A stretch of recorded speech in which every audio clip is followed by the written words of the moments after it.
advisor, napaka-tsaga po sa atin. Sa lahat po ng mga activities natin, lagi po nandiyan siya.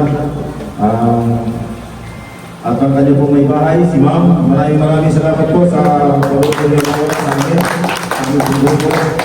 At walang iba po, hindi ko na po natagarin. Palapakan po natin ang ating National Advisor, Doc Raymond Aguirre. Okay, magandang umaga po sa inyo lahat. Una, happy 4th year anniversary. Palapakan po natin ang pagpapatuloy. Hindi kasi madali ang magpatuloy ng samahan. Hindi kayo maliit na samahan.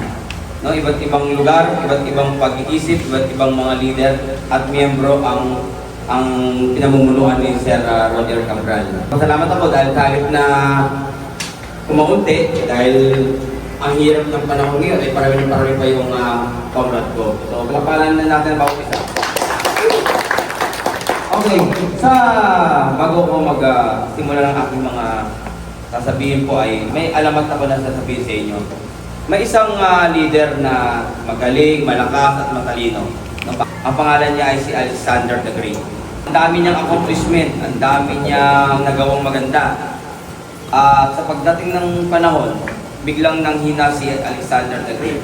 Ilang araw bago siya mamatay, may tatlo siyang kahilingan. Anong pula? Ang magbubuhat ng kanyang kabaong ay ang mga mahuhusay na doktor. Pangalawang kahilingan ay lahat ng kayamanan niya isabong sa daan kung saan patungong libingan. Ang pangatlong kahilingan niya ay dapat nakalabas yung kanyang mga kamay sa kabaong. So nagtaka yung mga general. Bakit ganun ang kahilingan ni Alexander the Great? May isang general na nagsabi, natataka ako bakit ganun yung kahilingan niyo bago kayo pumanaw.